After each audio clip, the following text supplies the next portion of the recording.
Bonjour déjà, ça va? Bien? T'as bien mangé? Ok, t'as quel âge? Tu es né quand? En fonction de ton âge, de savoir quand tu es né, ça va permettre de savoir si tu connais une tendance qui existe chez les jeunes nés entre 95 et 2010. Je parle, bien évidemment, et là du coup je sens que Fraisberry, sur sa jambe gauche qu'elle vient d'épiler, les poils vont repousser soudainement. Connaissez-vous la tendance des shifters?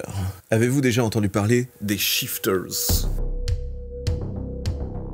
Avant, il y avait une série qui s'appelait Sliders, qui était une série très sympa d'ailleurs, où tu faisais un saut d'une dimension à une autre. Et bien là, c'est un peu la même chose, sauf que ce sont des shifters. 23 août 97, ah bah The Robinator. Voilà, The Robinator, tu dois être certainement un shifter.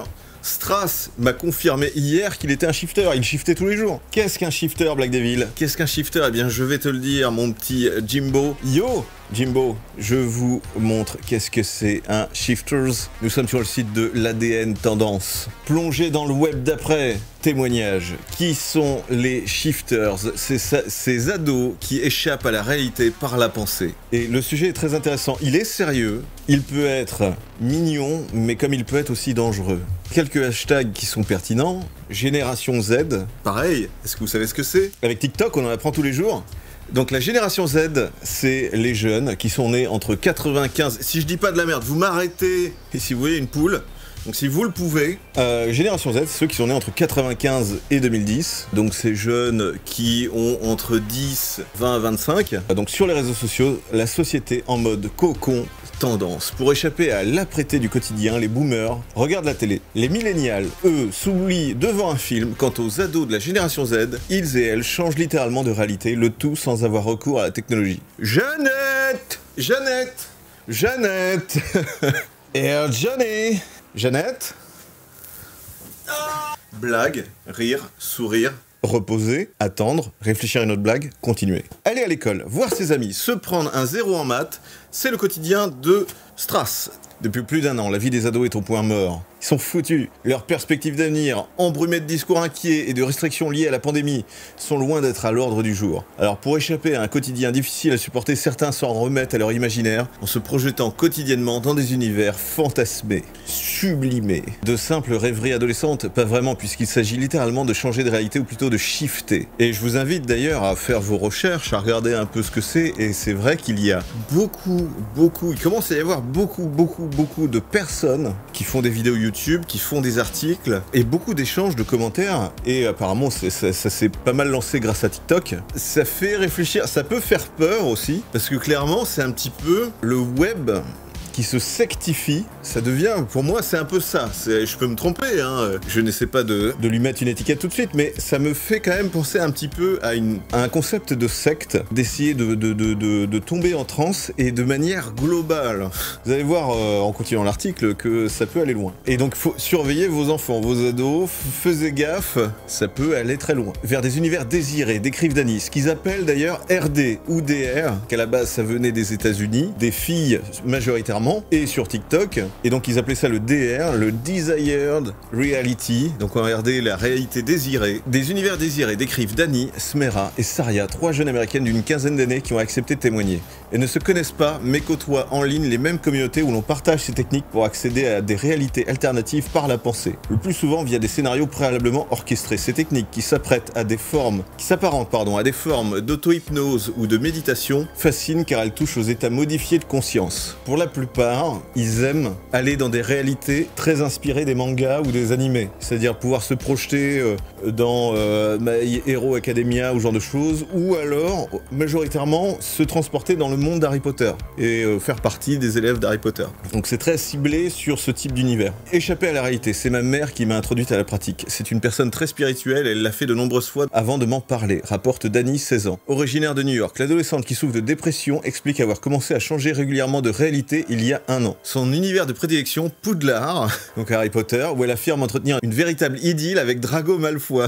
Malfoy, j'ai mal au foie. L'ennemi juré du célèbre sorcier Harry Potter. Généralement, je shift toutes les semaines, mais cela dépend vraiment de mon emploi du temps. Si j'ai cours le lendemain ou que j'ai beaucoup de travail, je change de réalité, mais seulement pendant un jour ou deux pour faire ce que j'ai à faire. Ça m'apporte beaucoup de bonheur. Effectivement, ça peut être bien pour s'évader par la pensée, comme par exemple sortir dehors, aller dans un parc, s'asseoir sur un banc, regarder la nature et s'évader. Aussi simple que ça. Pour cela, rien de plus simple. Il faut s'allonger, fermer les yeux et s'imaginer là où on aimerait être. Sur le papier, la pratique a tout d'une séance de relaxation standard. En réalité, le jeune âge des adeptes et leur façon de ritualiser et de scénariser la pratique est frappante. Frappante, c'est un bien grand mot. Hein. Certains vont même jusqu'à écrire des scripts entiers sur leur smartphone afin de rendre l'expérience plus immersive. Donc c'est vrai que c'est une pratique très courante pour ces shifters, c'est-à-dire que sur un papier, ils vont écrire toutes leurs pensées qui vont être surtout leur réalité sublimée. Mon passé, mon présent, qui je suis et qu'est-ce que je veux dans l'avenir. Je suis une fée, mes parents sont aussi des fées.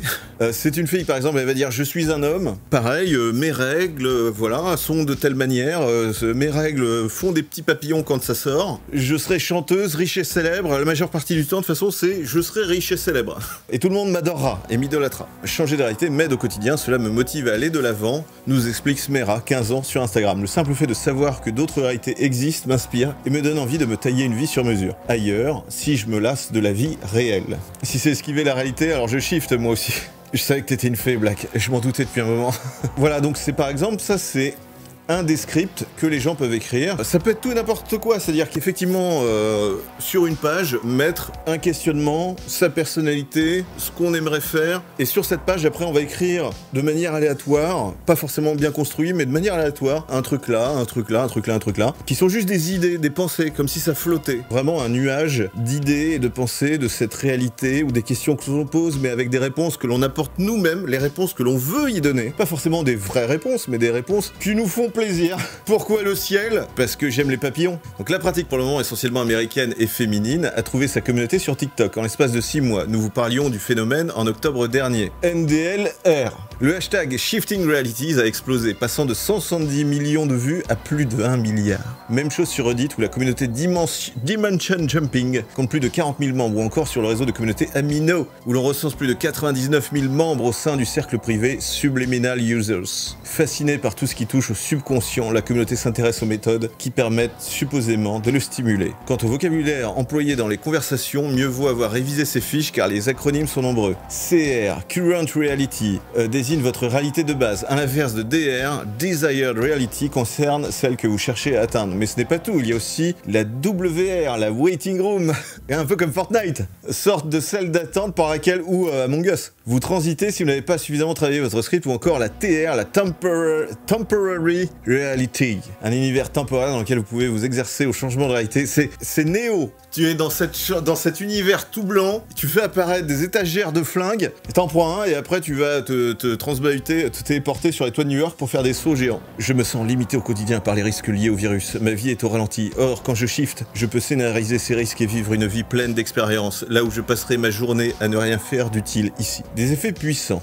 Avec la pandémie, la pratique semble faire de plus en plus de jeunes adeptes, certains allant jusqu'à décrire des expériences proches du rêve lucide. J'ai recommencé à shifter, merde, j'ai pas fait exprès, en août 2020, parce que je voyais de plus en plus de gens le faire, poursuit Smera. J'avais déjà essayé auparavant. Je me rappelle avoir ressenti des effets très puissants, alors j'ai voulu m'y remettre. Forcée de rester chez elle comme beaucoup de jeunes de son âge, l'adolescente voit la pratique comme une façon de vivre plus intensément. Je me sens limité au quotidien par les risques liés au virus. Ma vie est au ralenti. Or, quand je shift, je peux scénariser ces risques et vivre une vie pleine d'expérience dans ma réalité souhaitée, au lieu de passer ma journée à ne rien faire d'utile ici. Moi, dans un rêve lucide, j'ai décidé d'essayer de shifter. Une personne qui se filme est dans son rêve lucide en train de shifter. Elle est dans sa réalité désirée.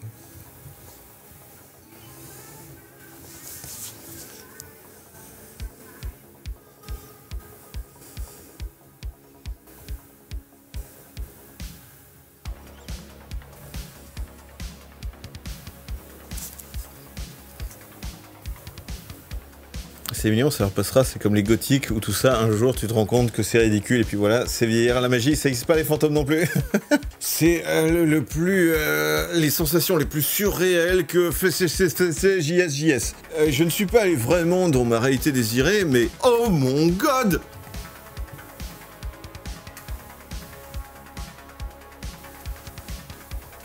Il se passe quoi là? Pourquoi je suis chez moi? C'est pas ma réalité désirée. C'est quoi cette merde? Oh là là, fuck this reality.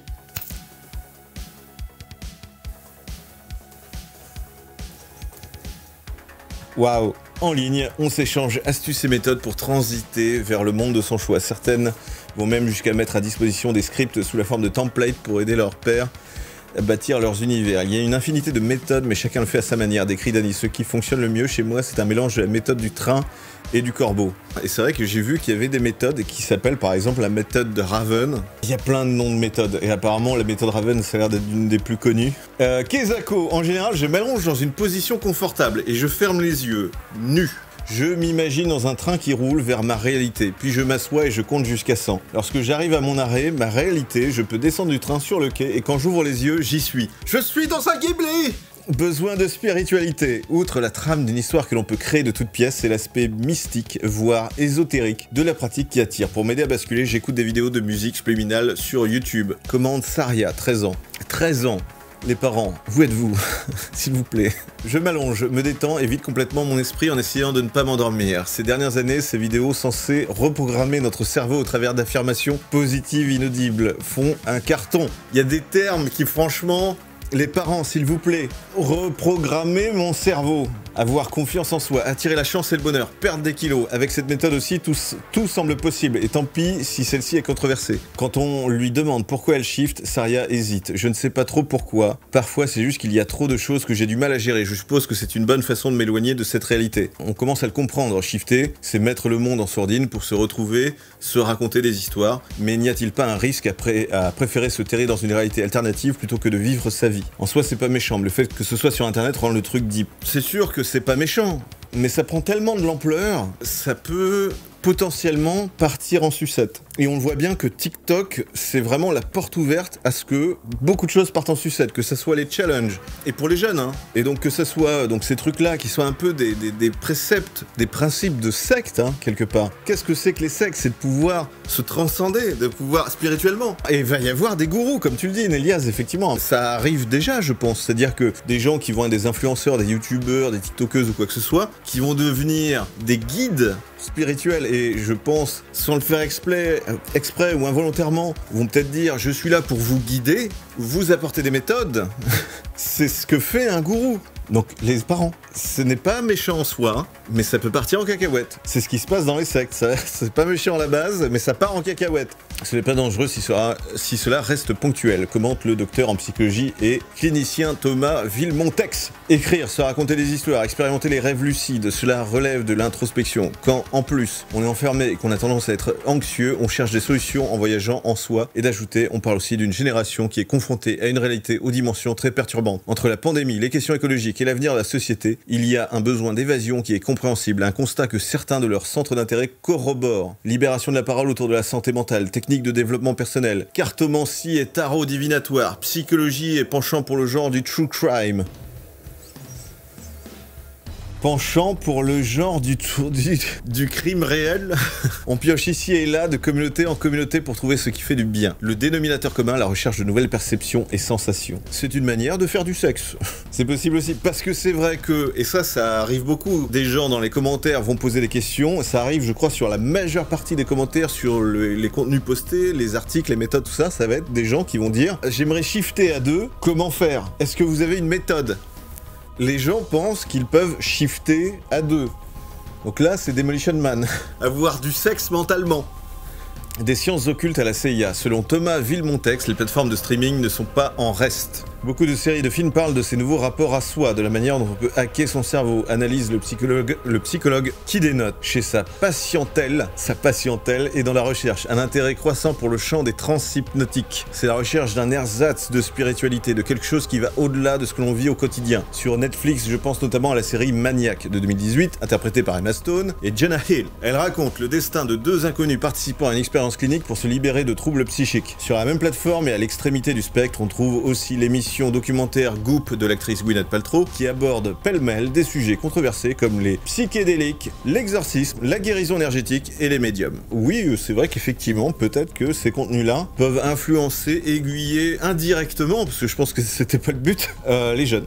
Dani, peut-être la shifteuse la plus chevronnée du Lot-et-Garonne, du lot, a fouillé le web de fond en comble pour mieux comprendre sa pratique. Elle évoque même un rapport de la CIA, Gateway, dont le sujet d'étude touche aux techniques d'altération de la conscience humaine et à la perception du temps et de l'espace, commandé par le Pentagone dans les années 80. Il y avait été déclassifié en 2010 et fascine les utilisateurs de TikTok, qui tentent de le décrypter à coups de feuilletons vidéo. Donc voilà, donc ça apparemment c'est ce document déclassifié de la CIA sur ce rapport Gateway, sur les techniques d'altération de la conscience humaine. Apparemment, donc il y a beaucoup de jeunes qui s'y sont intéressés et qui en ont fait des vidéos, et ça s'est étendu comme ça. C'est en lien à l'hypnose, au monde du spirituel, ce genre de choses. Où est-ce que l'on va quand on meurt? Qu'est-ce que la full conscience, l'univers, tout le reste, machin.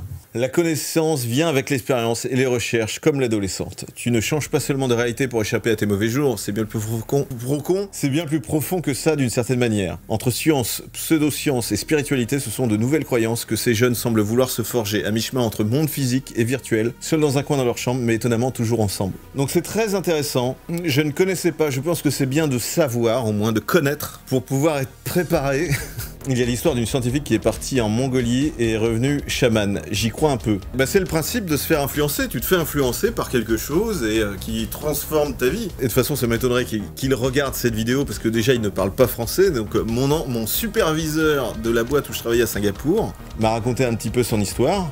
Donc aujourd'hui, il est business développeur, mais c'était un DJ. Il allait par Mons et par Vaux. Il a un jour rencontré une nana très croyante, qui croyait en Jésus, tout ça, machin, et qui était très pratiquante. Elle l'a amené à son église et il m'a dit qu'effectivement ce jour-là, sur le discours qui avait été donné, ça l'a complètement transformé. Il a décidé complètement de changer de vie, d'arrêter tout ce monde de la nuit, de DJ, machin, et ça l'a complètement influencé. Et de ce fait, il a voulu aller beaucoup plus loin et il est devenu un truc assimilé guide, je sais plus le terme, mais en mode c'est guide spirituel. Je suis devenu guide spirituel. Et ce qu'il faisait, c'est que tous les samedis matins, par exemple, il animait dans une église des groupes de discussion, et c'est vrai qu'il avait une déformation professionnelle, c'est-à-dire qu'avec les collègues que l'on avait, c'est-à-dire que très souvent, il partait dans une direction où il influençait, il essayait de balancer un discours vers la chrétienté.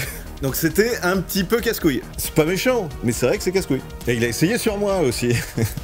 Je dis que je m'en battais les couilles, je m'en fous. Il adorait donner des conseils sur tout ça, machin. Voilà. Et pour qu'au final, ça a été un énorme connard. Qui n'acceptait pas que les autres puissent réussir. Et ça, je l'ai vécu pour le coup. Bref.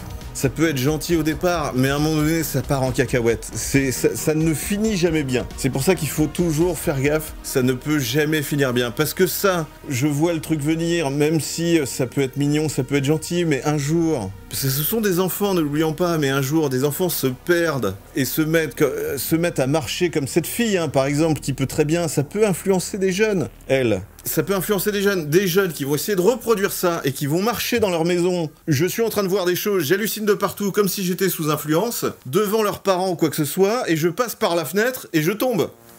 Il y a un pont magique arc-en-ciel qui va me porter. On ne sait jamais, il faut vraiment se projeter dans une 5e dimension et se mettre à la place de tous ces gens, d'essayer d'imaginer le pire, d'essayer d'imaginer où est-ce que ça peut aller, où est-ce que ça peut partir, et faire gaffe, quoi. C'est vraiment être dans une situation hallucinatoire, d'être sous influence, mais sans drogue, de se droguer soi-même, et c'est forcément possible. C'est forcément possible, parce que je suis pas expert, je suis pas scientifique, mais je sais très bien que dans notre cerveau, on s'injecte en le voulant pas, des endorphines, de l'adrénaline, tout ce qui finit en ine, et qui à un moment donné affecte notre cerveau, ou de la morphine, ou tout ce que vous voulez, et qui nous fait halluciner. On n'a pas besoin de drogue, de s'injecter des trucs, on peut se le faire nous-mêmes. Et donc le fait de se mettre dans ces états-là, forcément à un moment donné, tu peux effectivement partir dans des modes d'hallucination. C'est fort possible. C'est fort possible qu'il y en a réellement des gens qui arrivent à faire ça, à contrôler leur corps suffisamment pour pouvoir s'injecter des trucs de fine, là, d'eux-mêmes, et qu'après, ils sont en mode oh, je vois des papillons partout, tout ça, alors qu'elle est en train de nager dans de la merde. Si, des fois c'est gentil, il y a un grand gourou et petit gourou dans Winnie l'ourson, et ils sont très gentils. Quand même se méfier des kangourous. sur YouTube ou sur TikTok, c'est toujours intéressé de faire une vidéo YouTube.